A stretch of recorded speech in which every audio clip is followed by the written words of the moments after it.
Take a moment now to let your body grow quiet. Let the day slide gently from your shoulders, as if it were nothing more than a woolen shawl. Easily unwrapped, easily set aside. Allow your breath to slow.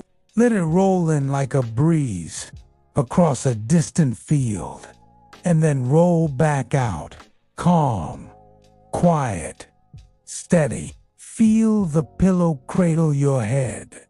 Feel the bed support every part of you. There's nothing to do, nothing to hold, nowhere to be. Only this soft moment, and the story we're about to step into, a story made of earth and stone, warm loaves and ringing bells. A story you don't have to think about. Just listen and drift. Because our story tonight begins in a quiet village called Eldenmoor, tucked in a soft green fold of land, where the hills are low and round, and the air always smells faintly of flour, firewood, and thyme. It's morning in Eldenmoor, but not the kind of morning that wakes you too quickly. This is the sort of morning that stretches its arms wide, yawning across the thatched rooftops, where a silver mist curls around chimney stones and dew clings in tiny stars to each blade of grass. There's a bell in Eldenmoor, not a church bell, nor a clock bell, but the bread bell, hung from a small stone tower. Its iron tongue only rings twice a day, once to mark the beginning of the baking, and once again when the loaves are done. And today, as it has for generations, the bell will sing just as the fire catches in the communal oven. It's an oven built long ago by the villagers' grandfathers and their grandmothers' hands. A wide clay belly with an arching mouth nestled beside the square. Soft smoke is already rising from its flue, dancing lazily into the morning sky, while beside it, baskets have risen to await their turn, blanketed under linen cloth, warm and swelling with life. You can hear the bell now, just once. A mellow, rounded tone that floats gently across the rooftops, like a lullaby in reverse, not to send people to sleep, but to begin something sacred and slow. Do-o-o-o-om ... It hums through the village air, and in doorways, heads peek out. A boy fetches water from the tree. An old woman crosses the lane with a handful of rosemary tucked in her belt. Inside each house, there is the rustle of flour sacks, the soft thud of kneading against wooden boards, and the muffled laughter of someone remembering a song they only sing when the dough is good. In medieval times, many villages had one oven for all, a single hearth to serve dozens of hands. It saved wood and labor, but it also brought people close. And in Eldenmoor, it's never just about the bread. It's about the stories traded as loaves, baked, the gossip of a goat who escaped last week, the laughter that rises with the steam, the silence that falls with the scent of crust. So lie back now and imagine yourself there. A soft breeze curling through a cottage window, the smell of yeast and smoke on the wind, your hands dusted with flour, your heart slow and full. Because here, in Eldenmoor, everything rises with the bread. The bread in Eldenmoor is never rushed. It's not simply food, it's a quiet ritual, whispered into each sunrise, kneaded with patience, and shaped by hands that remember. The dough rests on wide planks, dusted with bran and covered in linen. A stillness fills the space around it, as if even the walls are holding their breath. Waiting. You sit beside the window, a soft wool shawl draped over your shoulders, and in your lap, a small bundle of rising dough, just for you. You can feel its warmth through the cloth, like a sleeping animal, gentle and slow, alive in some ancient way. Outside, the bell's echo still clings faintly to the stones. It hums through the cobbled square, through baskets of apples, and the laundry that sways on wooden lines strung between beams. You hear footsteps. A child runs by in soft-soled shoes, giggling, chasing a hen with a ribbon on its foot, and beyond them, the voices of the village gather. Near the oven, men and women line up with wicker trays. Each loaf is marked a thumbprint, a pressed coin, a carved wooden stamp to make sure no two breads are mistaken. In many medieval towns, each family had their own symbol baked into the crust, like a signature, a flower, a cross, a spiral, a name whispered in flour. These marks were passed down through generations, and in Eldenmoor, they still are. A soft breeze slips in through your window now, cool and damp with morning fog. It brushes your cheeks like breath, stirring the curtain ever so slightly, bringing with it the scent of baking rye. It's sweet and nutty, deep, like roasted chestnut, and wrapped in the earthy hush of wood. The communal oven is hot now. The baker, old Nessa, with her flour-streaked apron, pulls each loaf from the queue of trays, slides it inside with her long-handled paddle, and nods to herself with each placement, as if listening to the dough speak back. The fire crackles, low and steady, not too hot, not too wild. It's a patient flame, just like the village. As you listen, you can hear the tick of cooling loaves, those that were baked yesterday, lined up on open wooden racks.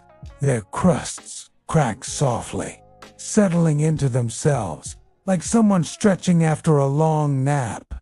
And in the center of it all, the bread bell hangs motionless again, its tone resting now, having done its work for the morning. Later, it will ring once more, to say, it's time. The bread is ready, but for now, it's quiet. The village hums in low voices, and the ovens glow like tucked-in lanterns. Back in your room, you press 2 fingers gently into the risen dough. It sighs beneath your touch, a soft dimple left behind. It's almost ready, and so are you, ready to soften. Too slow, to fall into this rhythm older than time, a rhythm of bread and breath, of quiet fire and simple joy. So breathe in once more and let the warmth of Eldenmoor fill your chest, as if your heart is its own little heart, glowing gently in the dim hush of morning. Because here, in Eldenmoor, bread isn't just made, it's remembered. The ovens bake slowly, not just because the fire is low, but because the waiting is part of it. In Eldenmoor, they say, fast bread is empty bread. The grain must wake up in its own time, open itself to the heat, and become more than what it was. The village understands this waiting, this trusting. It's why people linger near the ovens, even when they don't have loaves to bake. Some come just to sit near the warmth, to rest their feet on a smooth stone ledge, or two warm, chilled hands against the rising steam that spills from the oven's mouth. A few bring apples to roast in the coals, wrapped in leaves, tucked in ash. Others carry their mending, a tear in a wool sleeve, a shoe to stitch. There is a peace here, a rhythm, like the hush of breathing while someone sleeps beside you. In the center of it all, the fire pops gently, little sighs and crackles as it licks the clay walls and dances beneath the bread. And once in a while, if you sit very still, you can hear it whisper. Not words exactly, but something older than language, older than memory. A kind of comfort you don't need to understand to feel. You lean your shoulder against the sun-warmed stones of the bakehouse wall. The heat seeps into your bones, slow and grounding, as if the stones themselves remember summer and want to share it. A soft breeze stirs again, this time carrying with it a deeper smell, the crust beginning to form, crackling rye, caramel edges, a hint of smoke, and something sweet that almost smells like honey. It fills the air like a song being hummed quietly from every window in the village. In medieval days, communal ovens were used not just for bread, but for the baking of stories. While loaves baked, tales were shared of saints and foxes, lost rings and kind spirits, wars long past and winters survived. Even now, someone is speaking softly. Old Dervin, who lost 3 toes to frostbite long ago, is telling a story to the children about a knight who once disguised himself as a goose to escape a siege. The children giggle behind their hands, their cheeks flushed with heat, their eyes wide.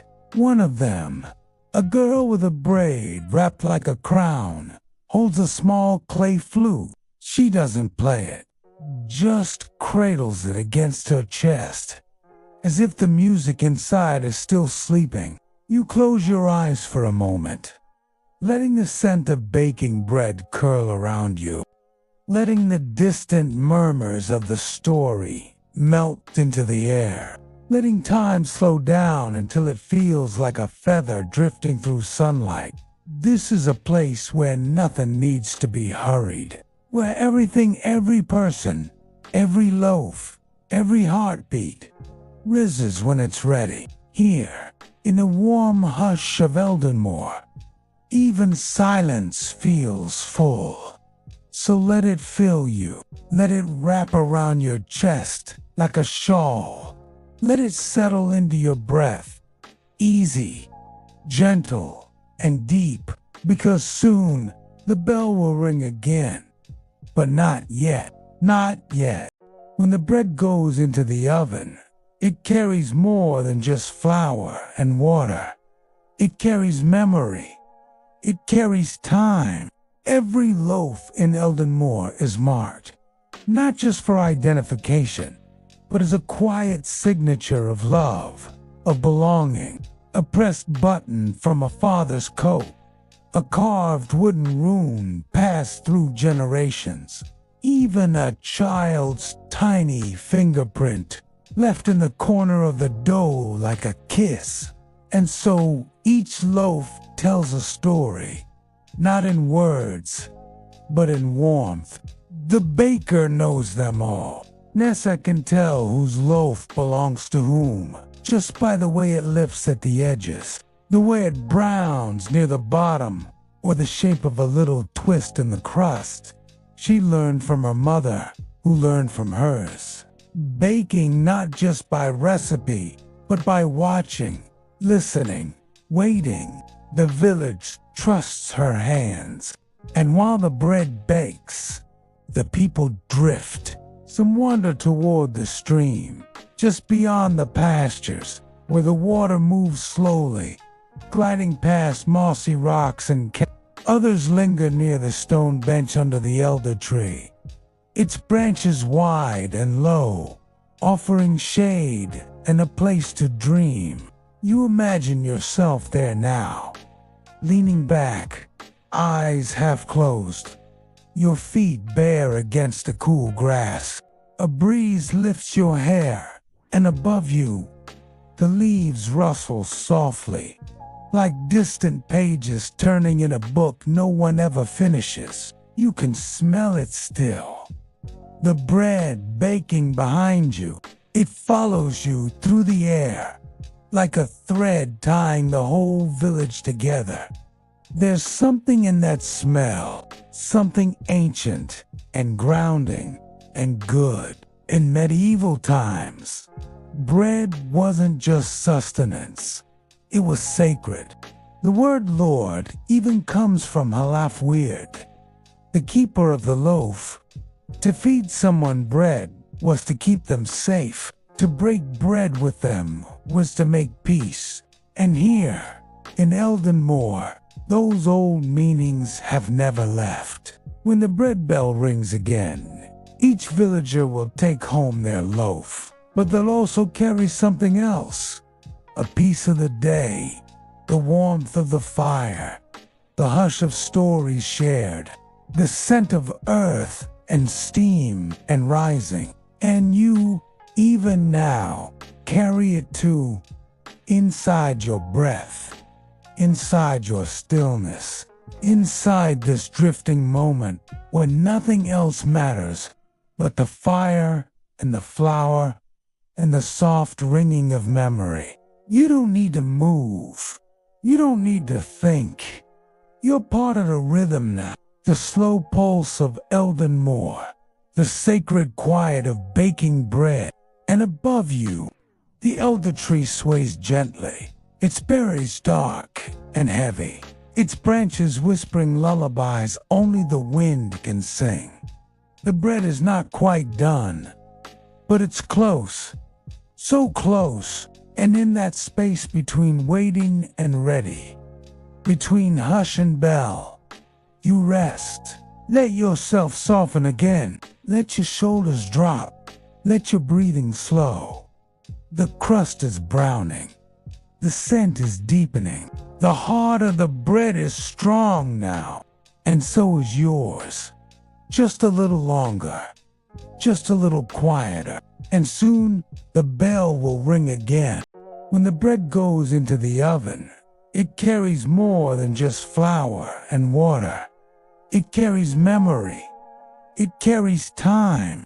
Every loaf in Eldenmoor is marked, not just for identification, but as a quiet signature of love, of belonging. A pressed button from a father's coat, a carved wooden rune passed through generations, even a child's tiny fingerprint left in the corner of the dough like a kiss. And so each loaf tells a story, not in words, but in warmth. The baker knows them all. Nessa can tell whose loaf belongs to whom, just by the way it lifts at the edges, the way it browns near the bottom, or the shape of a little twist in the crust. She learned from her mother, who learned from hers. Baking not just by recipe, but by watching, listening, waiting. The village trusts her hands, and while the bread bakes, the people drift.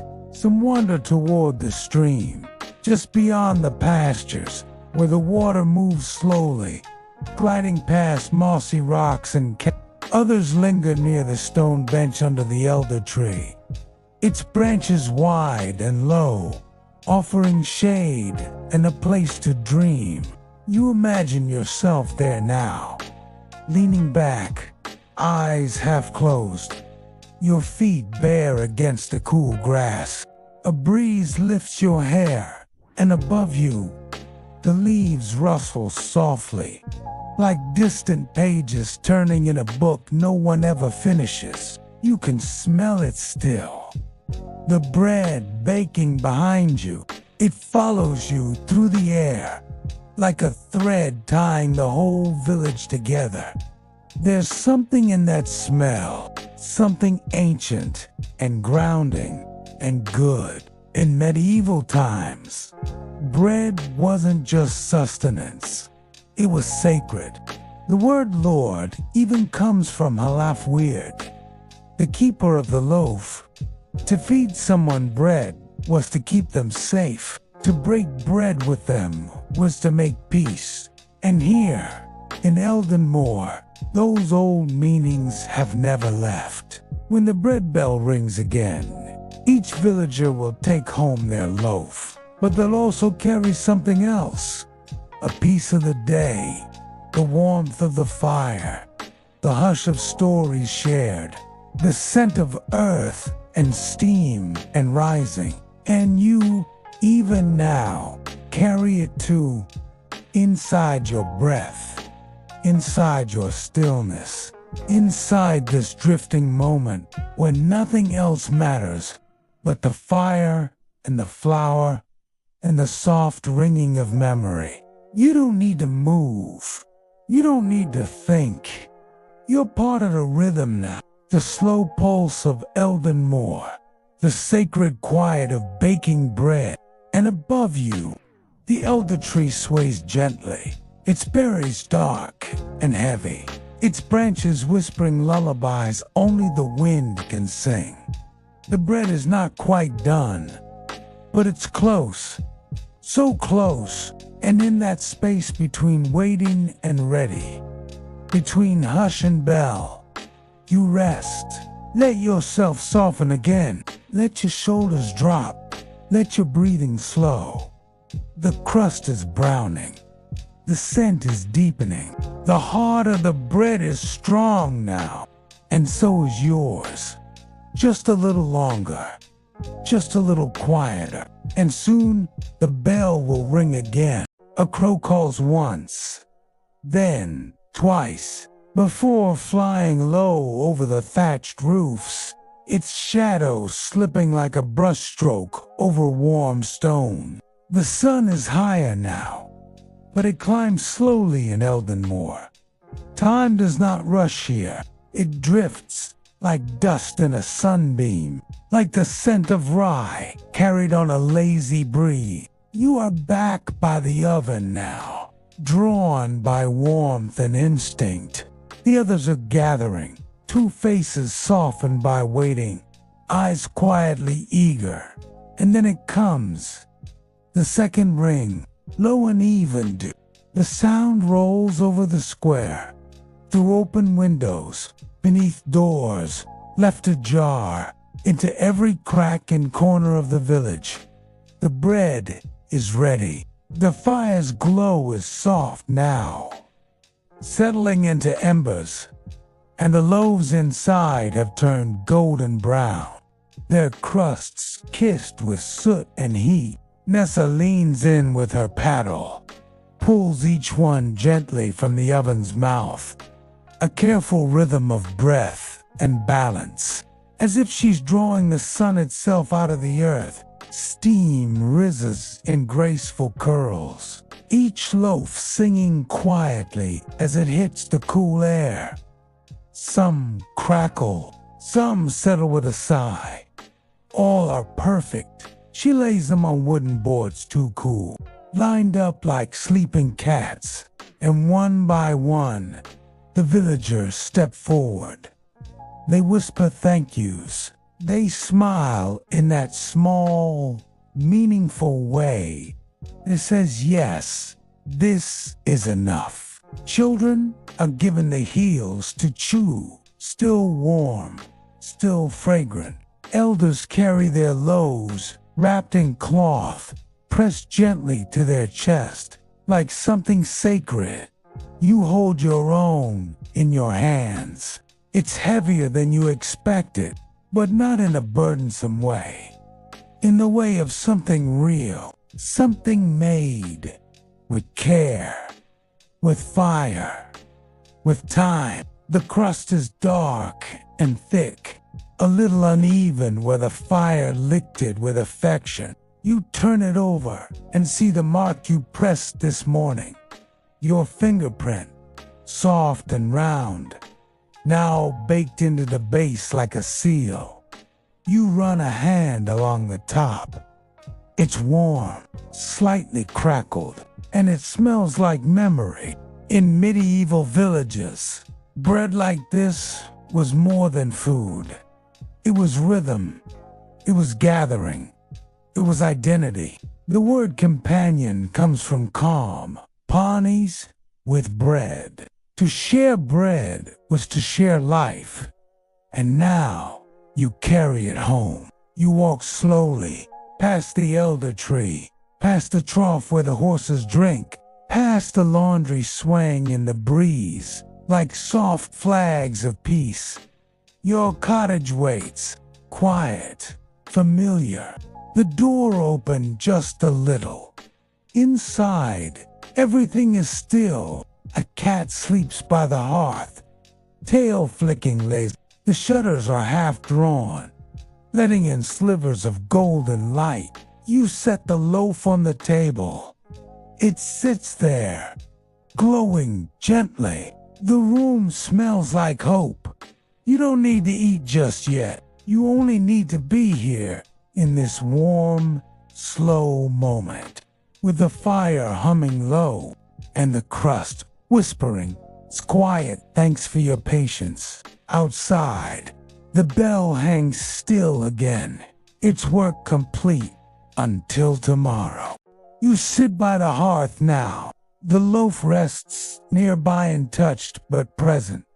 Its warmth slowly blending with the room, filling each corner with a golden hush. The cat stretches beside you, arching into the glow of the fire, before settling again with a deep, contented breath. Even it knows that this is not the time for doing. It is the time for being. You breathe in deeply, the scent of rye, wood smoke, and that faint dusting of ash on the crust. It's still here, still sweet, and in the silence, your mind begins to drift. Back to the oven, back to the bell, back to the first time you heard it ring and didn't know what it meant. You were new to the village then, just passing through, but the bell called to you, low and certain, like a voice from the ground itself. You followed the sound, found the fire, and the people, and the dough. And somehow, you never left. Because something about that first loaf, that first morning spent with flour on your hands, it reminded you of a peace you thought you'd forgotten. A peace without noise, without urgency, a rhythm that matched the quiet beat of your heart. When it's not pretending to be brave, when it's just resting, safe, full. And here, in Eldenmoor, there is space for that. Outside, the sun begins to dip. Its light stretches long across the stone floors, catching motes of flowered dust that dance like slow snowflakes. The bell will not ring again until dawn, and until then, the village lets the hush take over. Children go quiet, doors are drawn, lamps are lit with care, and slowly the ovens go dark. Nessa stirs the last of the coals with her iron rod, then leans her paddle against the wall. She wipes her brow with the edge of her apron, then steps out into the cooling dusk, her shadow stretching behind her like smoke. Some of the villagers hum as they walk. Not songs, really, just small threads of melody, like lullabies without words, notes that know their way home by heart. You lie back now, your head nestled in the softness of your pillow, your body heavier than it was an hour ago, or maybe just more grounded. The smell of bread is still with you. So is the warmth of the oven's fire. and the memory of the bell still hums faintly in your chest. In medieval times, bread ovens were sometimes said to hold spirits, kind ones, who kept the dough safe and ensured the loaves rose. Perhaps they still do. Perhaps they always have. Perhaps those spirits move quietly among us, like the steam above a cooling loaf, invisible but present. And if you listen closely, very closely, you might still hear them in the settling creak of the crust, in the hush of the coals, in the space between your breaths. Let it take you. Let the softness hold you. Let your thoughts loosen like threads at the hem of a well-worn sleeve. Nothing else is needed now. You are warm. You are full. You are here. And the bread bell, it will ring again. But not tonight. Tonight, there is only stillness. Only this quiet rising into sleep. In this slowness, there is comfort, like the rise of dough under linen, like the weight of straw in the eaves. The night deepens, but never in a way that feels frightening. It is not darkness that consumes, but a hush that embraces. The wind moves as breath, gentle, rhythmic, alive. It passes over fields, left sleeping, rustling dry stalks of late-season grain that still cling to the soil in stubborn hope.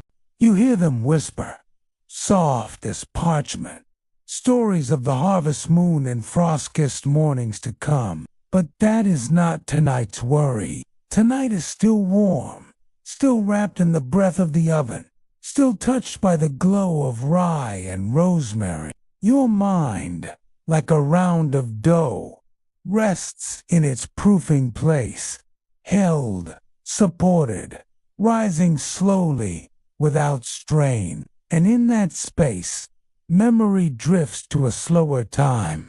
You recall the bell again, how it rang 3 times at dusk, each chime long, drawn out like the note of a cello, melting into the air. You had paused at your window to hear it, your hands dusted with flour, your apron tied snug. You looked out across the low roofs of Eldenmoor and saw little spirals of smoke curling from chimneys like sleepy question marks. The bell called not just to bakers, but to hearts, to anyone who needed reminding that something warm was waiting. That not all things rush, that some blessings take time and come with crust and care. As you recall it now, you smile softly in your sleep. Not a wide smile, but the faint kind, the one that curves without waking, like a boat rocking gently on the edge of dream. You turn over in your bed, pulling the wool cover higher, your breath deepening, slow and steady. Outside your window, the coals in the bakery have cooled. Only the faintest red glimmers remain beneath the ash.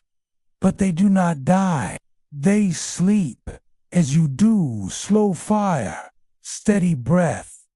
A mouse scurries along a beam. The thatch rustles, then stills. All is quiet again, and in the hollow space of that quiet, the crumb of the bread, that soft inner place, waits. It has cooled completely now. You imagine slicing it. The sound, that gentle crunch, the parting of crust like snow underfoot. Then the sigh of steam and the unveiling of the tender inside.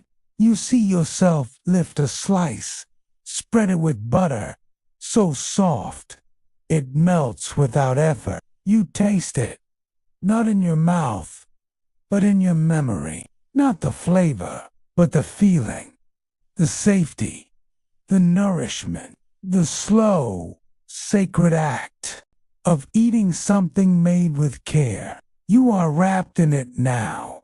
Not the blanket, but the moment of warmth, of fullness, of stillness. It holds you, presses no weight, but steadies you like roots beneath the soil. And so you sleep, carried by bread and by bells and by the hush of a village that will still be there when the sun rises. Sleep now is not just the absence of waking, but the gentle weight of belonging. You lie still, but your mind walks quietly through Eldenmoor, as if you are there again, barefoot on the cobbles, in the hour just before dawn. The sky is a deep gray blue, not yet lavender, but no longer night. Mist curls and lazy ribbons between the cottages. Chickens cluck low in their coops. A blackbird chirps once, as if testing the silence. You walk slowly past the bakery. Its shutters are closed, but the scent of bread lingers, weaving through the mist like a spell. Not yet broken, your footsteps make no sound. Even the stones seem to hush for you, as if the village knows you are not quite awake, but not fully dreaming. Inside the bakery, the great hearth has dimmed. The fire's only memory now, but still, beneath the blackened stone, embers remain small and stubborn. They do not blaze, but they glow. A heartbeat, a rhythm, like yours. The oven breathes heat slowly, and stone gives back what it once took. This is the way of all things in Eldenmoor. Nothing wasted, nothing rushed. The baker will rise soon, pull on his rough wool robe, and shuffle in with bare feet. He will not speak. There is no need. He will check the coals, test the dough, pour water from a clay jug with a sound like rain on a roof.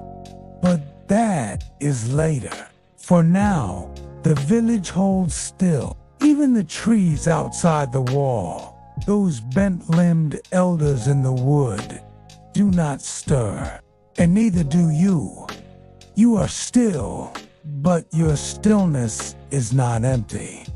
It is full of the scent of flower and cool dew, of low bells and soft breath, of wool and stone and story. You remember what the old woman used to say, that a good bread holds memory, and so does this dream. It holds your laughter and your quiet tears. It holds the shape of your hands pressed into dough. It holds every silent wish you ever made as you dusted the table and whispered to the rising yeast.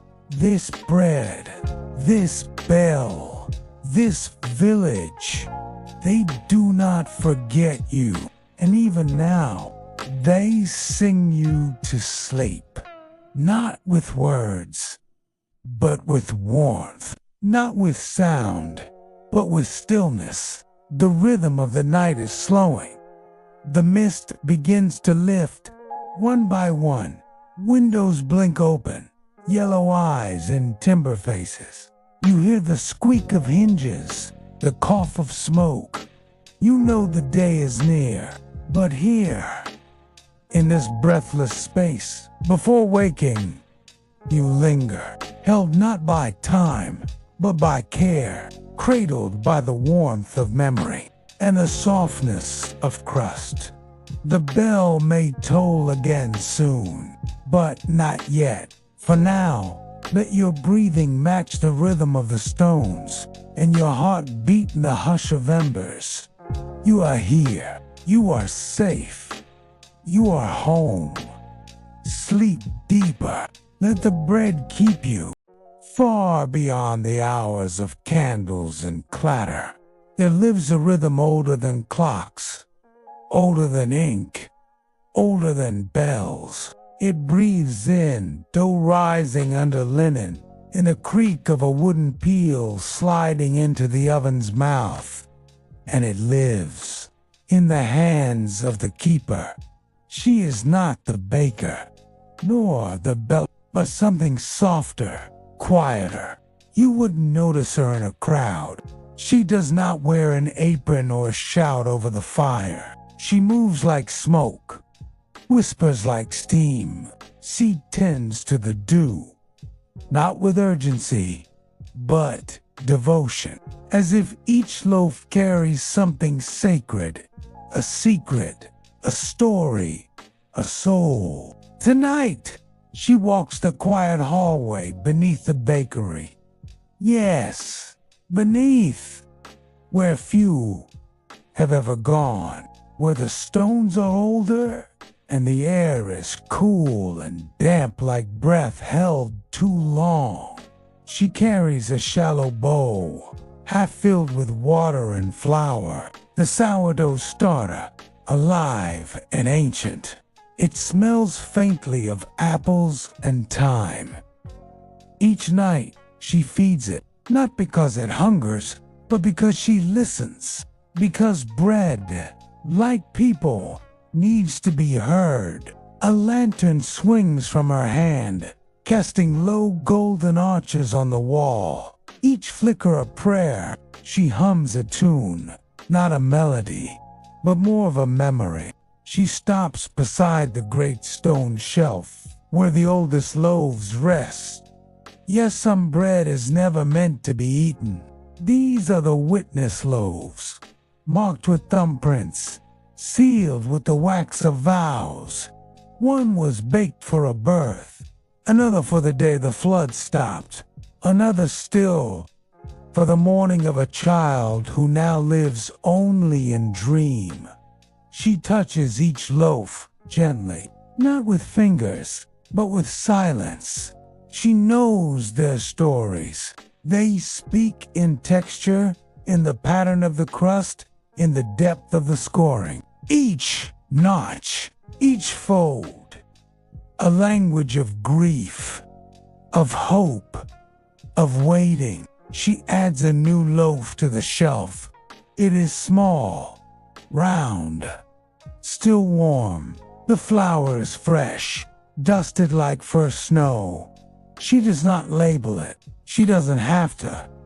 The bread remembers who it was made for. Outside, the sky is lifting, from deep indigo to washed pearl. Inside, the bell hasn't rung. Not yet, but the air trembles with its promise. The keeper lingers, her fingers trailing along the shelf as if brushing the edges of dreams. Then, like the mist, she ripped back through the stone corridor, through the quiet stair, into the bakery above. The coals are warm now. The ovens sigh. The baker stirs in his sleep, sensing the hour. And soon, just as the first birds dare to sing, the bell will chime. But until then, the keeper waits. And so do you. Still curled beneath your blankets, still breathing slow and soft, still dreaming of flour and amber crusts and voices that speak without sound. You are deeper now, as deep as the stone below the hearth, as still as the old loaves that rest without rot. Let your breath become theirs. Let your thoughts soften. Like dough warmed by kindness, the keeper watches over it all, and over you. Sleep is not an absence here. It is a belonging. You are safe. You are known. You are part of the bread. Somewhere between night's hush and morning's gold, it rings. The bell.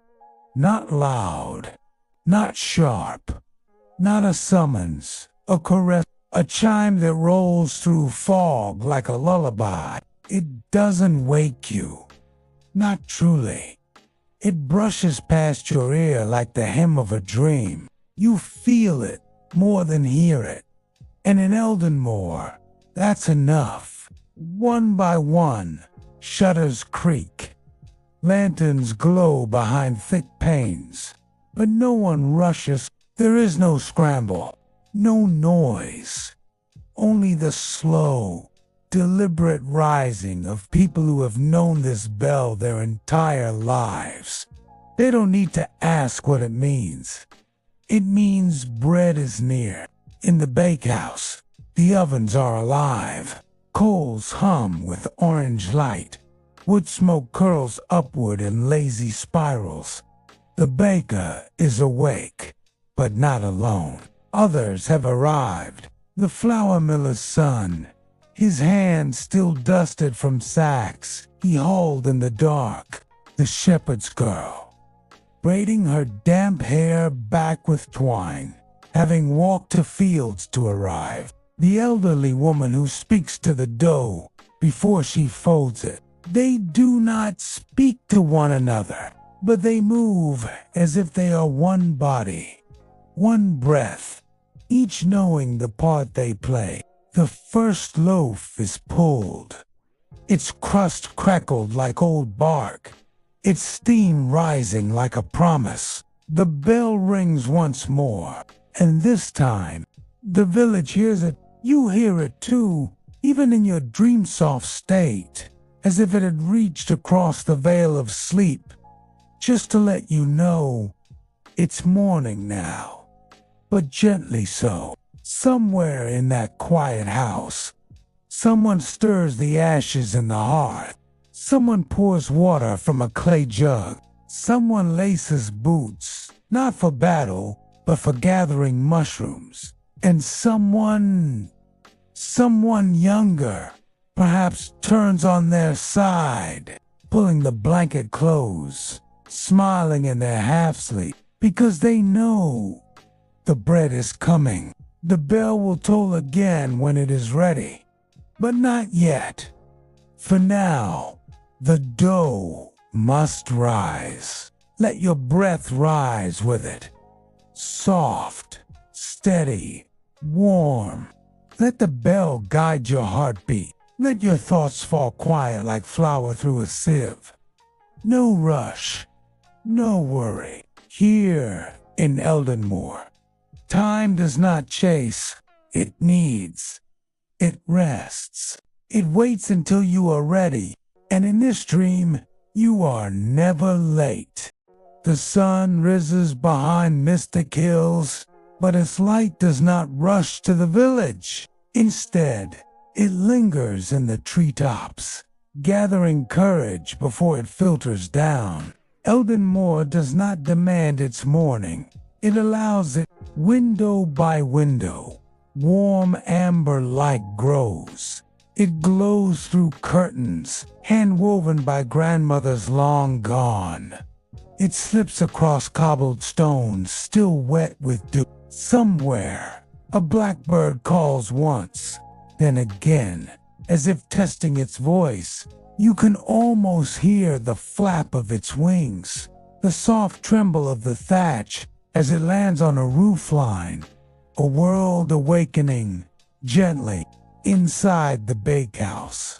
The heat hums low, alive, but not roaring. It is the warmth of comfort, not labor. The kind of heat that makes a cat curl tighter in a corner, and old men sigh without knowing why. The loaves are rising, slow and proud, beneath flowered claws. They swell like breath held in prayer.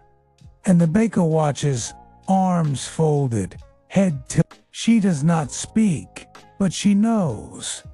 Each loaf has its own will, its own timing. She will not rush them. She sits at a worn wooden bench, pours tea from an iron pot, and hums softly. A melody with no words, passed down like a secret between hands that bake and hands that bless. Outside, the bell waits. It hangs still, but in the air, you can feel its next note, waiting like a dream just before waking. And in homes all across Eldenmoor, the village waits too, not with impatience, but readiness. Little feet are slipped into woolen slippers. A shawl is drawn over shoulders. A doorway is opened, not with a creak, but a sigh. You, too, are there, perhaps by the fire. A bowl of last night's stew now warmed through, steam curling upward, with the scent of thyme and wild onion. Or perhaps you are still nestled in that low bed, straw mattress cradling your weight, a woolen blanket tucked beneath your chin. The dream and the day blur. You aren't sure if you've risen or if you only imagine it. But in either case, you are warm. You are safe. You are home. A soft knock echoes, not at your door, but inside your memory. It is the baker's girl, the one who runs barefoot with a basket on her hip. She carries no words, only a half smile and a heel of bread still warm at its core. She sets it by your side. She leaves honey to fig, golden slow-moving, in a clay jar sealed with beeswax.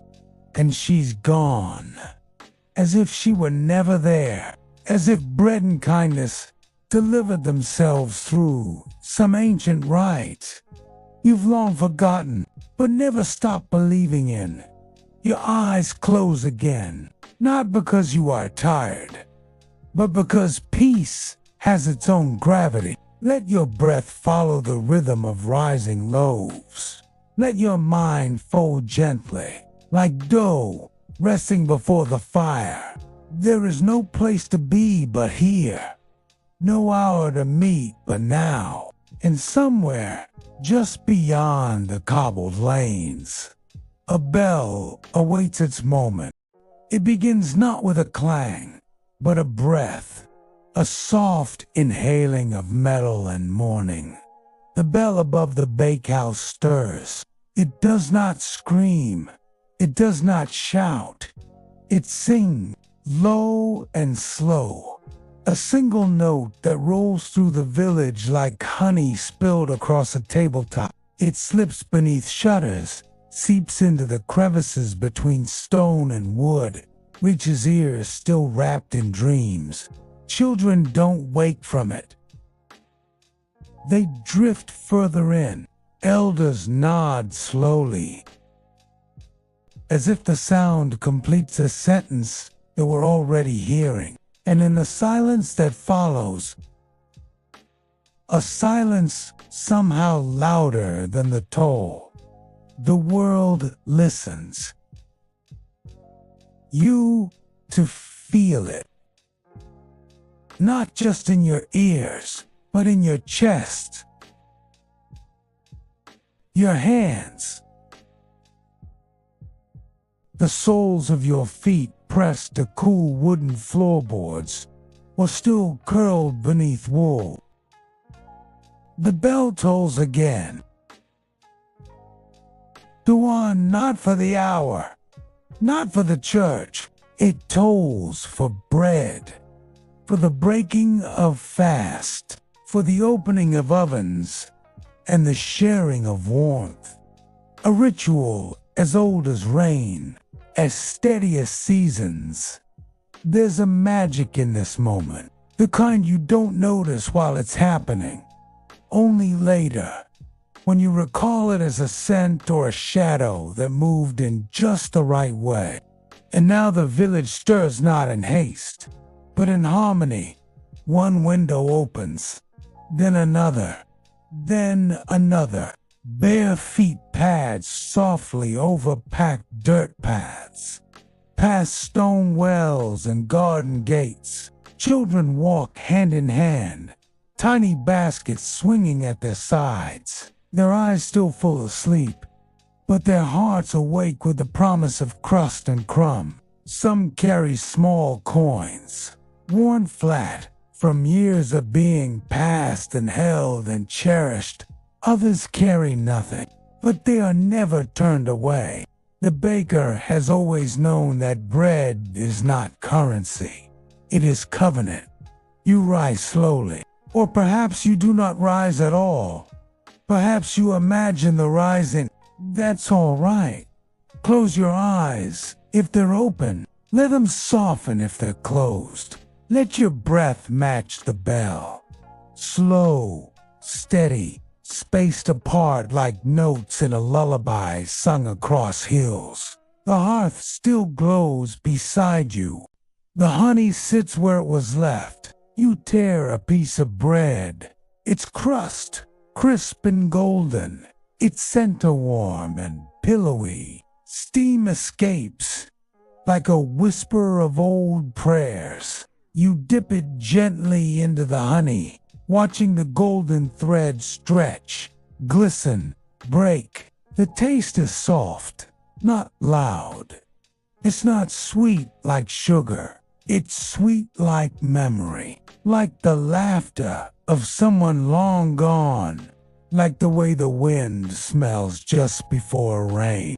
Outside, more bells join in, not from towers or steeples, but from carts, doors, boots, the clinks and chimes of morning unfolding, a patchwork orchestra that plays only one tune, peace.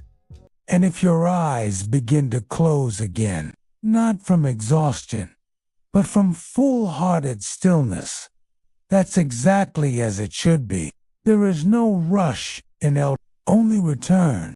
Somewhere across the square, a shutter creaks open, not from wind, but from knowing hands, weathered and wrinkled, that move with the patience of 100 quiet mornings. It's old Marnie's window.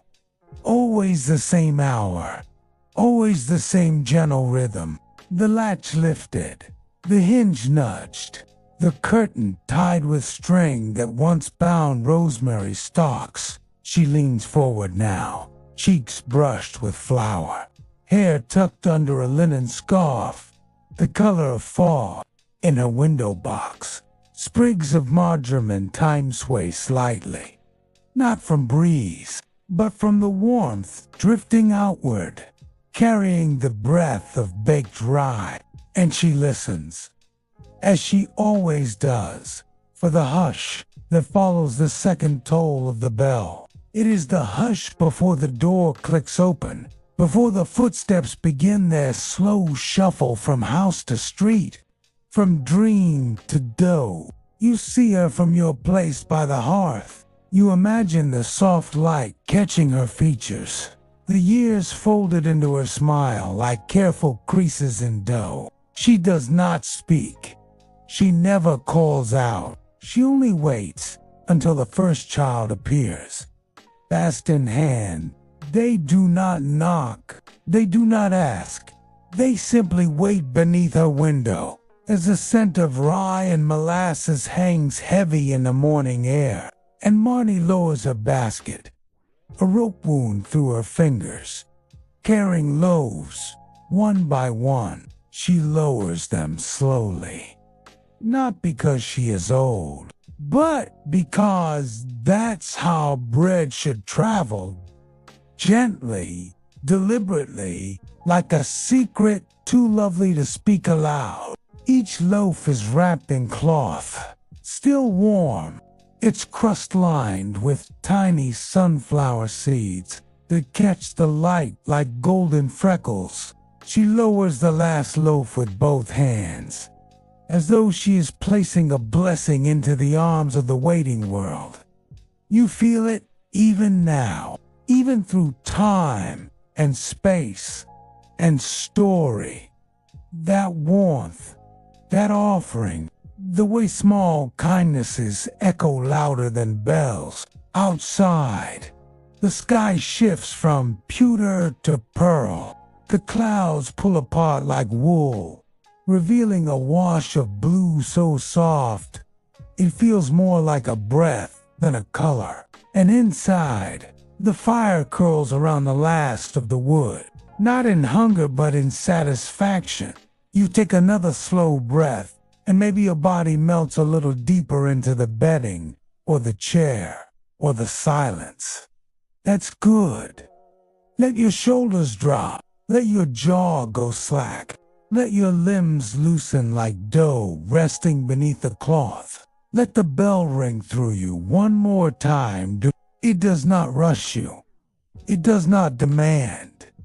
It simply reminds you of the oven's warmth, of the smell of flour on skin, of the way sunlight folds around corners and puddles under window panes, of the space between bites, between steps, between breaths, because in nothing is wasted. Not a crumb, not a second, and certainly not this moment. Beneath the village's oldest cottage, beneath timbers bowed by age and stone walls furred with moss, rests a quiet chamber, no larger than a goat's stall. The flower cellar. It is not marked on any map, and most would pass the narrow wooden door beside the hearth without ever noticing the iron keyhole or the smell of cool dust and grain. But down 5 uneven stone steps, worn smooth by decades of careful feet, the room opens to a hush, thick silence, flower-thick silence, the kind that softens every sound, the creak of wood, the whisper of breath, the thoughts you weren't ready to speak aloud. Down here, the air is dense with the scent of rye husks, the earthy perfume of sacks tied shut with twine, and the ghost of harvests long gone. No one speaks in the flower cellar. They come only to store, to wait, to kneel before grain as reverently as one might kneel before a holy book. Each sack is labeled in handwritten chalk, names of old fields, now fallen silent. Black Hill, East Meadow, Marnie's Rise, and you see them, the millers and the bakers, the ones who walked with sacks on their backs before you were ever born, hands always coated in a fine white sheen. That turned every touch into a blessing. They come here even now, in memory, in ritual, in the part of the soul that still knows how to be quiet. You run your fingers across a stone shelf. It's cold, smoothed by the weight of wooden bowls and scoops worn to the curve of the hand. On one ledge, there's a small glass jar. It holds a single sprig of dried lavender, perhaps placed there long ago to keep weevils at bay. But now it's something more, a symbol of softness, of care, of placing something beautiful even where no one might see it. You stay for a moment longer, in the hush, in the flower flax stillness, and you listen not for bells now, but for your own breath, the rhythm of it, the warmth it carries, the slow, steady way. It reminds you that you are still here, still resting, still safe. Above you, the floorboards creak faintly. Perhaps someone is moving a stool, or closing the hearth's flue, or shifting their weight from foot to foot as they butter a thick slice of bread, its crust crackling in the candlelight. You do not need to know, because down here, time is folded like a cloth, and everything waits in quiet patience. You turn. You climb the 5 stone steps. You don't rush. The door doesn't groan as it opens. It simply gives, and when you step out into the kitchen, the smell of bread rises again to greet you, as though it had been waiting for you to return from your moment in the underworld of grain. The fire gives a soft sigh. The wind brushes past the eaves, carrying with it the faintest echo of a bell, one that hasn't rung in hours, but still lives inside you, still rings there, still calls. Outside, the wind has begun to wander again, not fierce, not howling, just wandering, curious and smoothing its fingers across the ridgeline of every thatched roof in Eldenmoor. You hear it now, the way it curls around corners, lifting dry leaves and tossing them gently into gutters. The faint hiss it makes as it passes through the narrow gap in the window frame near your bed. It sounds like the brushing of linen sheets, or like distant whispering you can't quite translate. And yet, it soothes, because wind like this doesn't come to frighten or scatter. It comes to carry, to bear news from hill to hill, to pluck secrets from chimneys, and deliver them to old stones at the edge of the forest, somewhere far above, high on the moor's shoulder. The bell tower rests silent now. Its chime has long faded, yet its echo still rides the wind. Not the sound itself, but the memory of the sound, a tone you no longer need to hear, because your body remembers it. Your muscles, your chest, your slow eyelids, they remember how the world felt when that bell would ring. When bread was drawn from the oven, when warmth replaced waiting, and now that same calm settles over you, like the wind over the thatch unfolding, curling, tucking itself in. You lie still, nestled in that silence, wrapped in it like a woolen cloak, and you begin to feel what the wind feels, not lost, not rushed, but free to drift, between dreams, between thoughts, between the final waking moments and the gentle drift into sleep. You imagine the rooftops of Eldenmoor from above, how each one glows with its own quiet breath of life. Some windows faintly lit, some dark but warm, some already in slumber's hold. A village suspended not in time, but in care, held kept, cherished, and in the stillness, your own thoughts grow soft. You think of loaves cooling on racks. You think of calloused hands folding cloth over baskets. You think of the woman from earlier, who pressed your hand as she passed, her palm warm, her eyes kind, without needing a word. You think of old ovens, their doors cracked open, letting out one last breath of heat. And you let that heat find you now. Not fiery, not bright, but deep and mellow, like the last coals of a hearth that burns for no one but peace. The wind stirs the eaves again. This time, you do not flinch. You do not stir, because it sounds like a lullaby sung not with words, but with weather. A lullaby in the key of soft roofs, of creaking beams, of flower dust in the air, and rye seeds under your nails. You feel your breath rise and fall and rise again, and somewhere inside, the bell rings again. Not loud, but steady, and all is well. Deep below the cobbled floors of the bakery, beneath where the fire licks the oven bricks, beneath where flour has fallen for 100 years, there lies an old hearthstone. No one has moved in longer than anyone remembers. It is smooth from the feet that once passed over it, worn in the center, like the palm of a hand that has held many stories.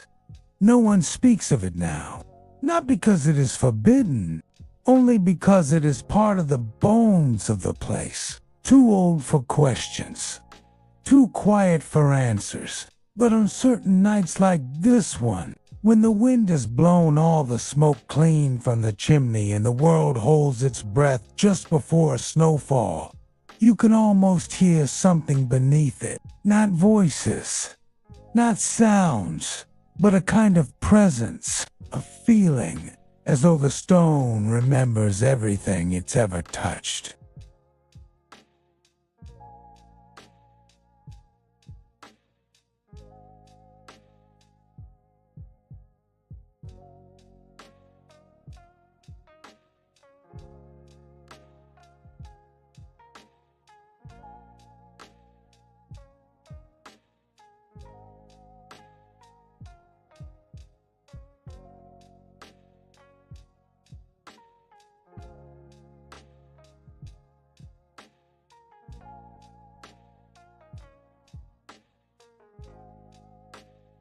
The hearth of Eldenmoor isn't just the oven, or the fire, or the recipe passed down through quiet hands. It is this stillness, this knowing, this breath of warmth that asks nothing, only gives.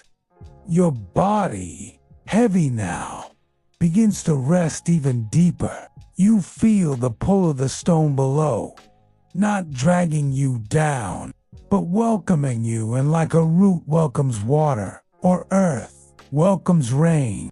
There is no danger here, no noise, no cold. Only the softness of settling flour, the sigh of soot resting after the last flame, the long exhale of the village as it turns its face to sleep. You imagine the hearthstone glowing faintly, a quiet ember pulsing gently in the dark like a heartbeat. It doesn't need to be seen, it only needs to be felt. And you feel it now, beneath you, around you, within you, a slow spreading warmth.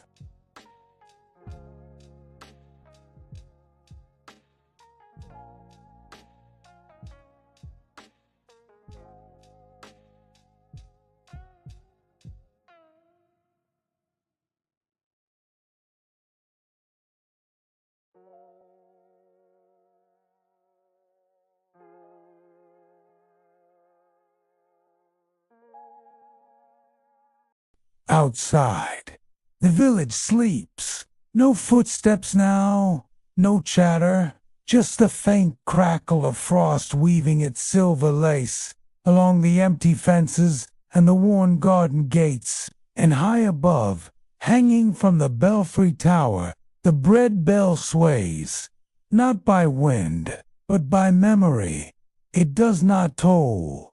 With iron voice, it does not wake or warn. Instead, it hums a breath of a note, barely more than silence, traveling through the still air like a lullaby, a sound so soft you might wonder if you imagined it. Yet it brushes against the edges of your thoughts, guiding you down, like a hand resting gently on your back as you lean into slumber. It is the same tone that called bakers to the ovens in the early mist, the same that whispered to children when the rye loaves were ready, the same that sang over the fields when the last sheaf was harvested and the bread would once again be made. Tonight, it tolls for none, and yet for you, for this moment, it rings softly through the fabric of sleep. With each breath you take, you can feel it, not in your ears, but in your chest, a low vibration, calming, round, deep as the first scoop of flour in a wooden bowl. And with it comes the smell, yes, again, but softer now. Not the sharp scent of baking, but the ghost of it, a memory left in the walls. That warm, crusty sweetness that lives only in the moment between waking and dream. It drifts around you now, twining with the sound of the bell enfolding your body in a hush. No movement, no hurry, only the curl of sleep winding around your limbs like steam over a morning loaf. The villagers, too, are dreaming. Even the cats have curled into bricks near fireplaces. The baker's apprentice, in the small loft, has long since turned his final page. The miller's wife, with flour still on her cheek, breathes in time with the bell's imagined hum. All of Eldenmoor rests in rhythm, as though the bell is not metal, but a pulse shared among them all. You, to feel that rhythm. Your heartbeat slows to meet it. Your muscles soften. Your mind releases. What does a bell sound like when it is not rung, but remembered? It sounds like this. The stillness after a snowfall. The hush of dawn behind the hills. The moment a hand reaches for yours in complete silence and says, without speaking, you are safe. This is the bell's gift, not noise, but permission to rest, to drift, to forget the hour, and remember only the comfort of being held by something older than time. Let the bell echo once more, soft and slow, across your breath and into your dreams, and let your dreams carry you gently into the deeper night. High above, in the bell tower's chamber, where the ladder ends, and pigeons sleep in niches of stone, the bread bell hangs motionless in the dark. Its rope is long since frayed, its clapper tied with linen, so it speaks only in the softest way. A breath of a tone, a whisper through iron and age. No one climbs the tower anymore. Not for duty, not for ritual, and yet the bell still keeps time. Not with sound, but with stillness. The wood of the tower groans, as it always has, shifting faintly in the wind. Beneath the beams, beneath the dusty rafters, small motes of flowers still drift in the air, as though the village's breath somehow reaches even here. You imagine yourself up there, resting beneath the bell, your back against the old wood, your eyes closed. No one knows you're there. No one needs you to speak. Only the bell knows, and it says nothing, only hums its quiet tune in the silence between thoughts. The night is deeper now, a rich indigo that slips into black without telling anyone it's arrived. You hear no owls. Even the wind seems to step lightly past your window, not wishing to wake you. And still, the bell remembers. Not words, not events, only the warmth of bread, the way a child once smiled at a cooling crust. The way hands worked in rhythm at the kneading table, elbows bumping, flour on sleeves, no anger, only purpose. The bell does not recall sorrow. It forgets war. It forgets fear. It remembers only rising dough and steam that curls upward like prayer. And now, you, too, are part of that memory. You are not an outsider in this village anymore. You are not a guest. You are bred yourself, kneaded by kindness, warmed by hearthlight, lifted by time and care. There is no task for you now, no decisions to make, only the dream and the slow release into it. Your body, heavy and safe. Your breath, deep and even. Each inhale, the faint scent of rye and ash. Each exhale, a drift of snow through a silent street. All the village sleeps, even the flame in the baker's heart. has grown small and round, like a yolk in the belly of a resting oven. And as your thoughts fade, like footprints behind you in soft flour, you begin to feel that strange thing again. Not sleep, but sinking. Not darkness, but warmth, like descending slowly into the folds of dough, letting it rise around you, soft and quiet, until there is no boundary between you and the world. You are part of the night now, part of Eldenmoor, part of the bell's slow rhythm, a story told by silence and heard only in sleep. Let yourself fall farther. Let yourself disappear. There is no edge here, no end, only the rise of breath, the hush of flower, and the sound, if you listen, of a bell that never rings, but always sings.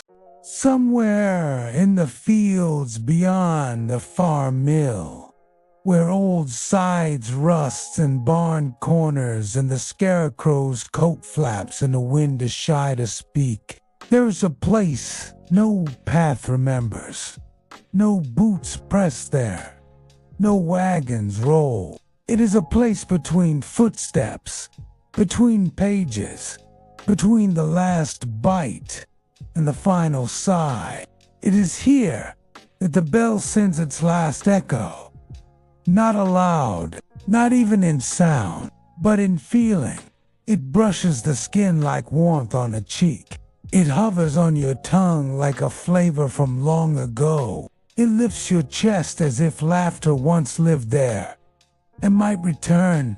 The villagers never speak of this place, not because they forget, but because it lives so gently in them.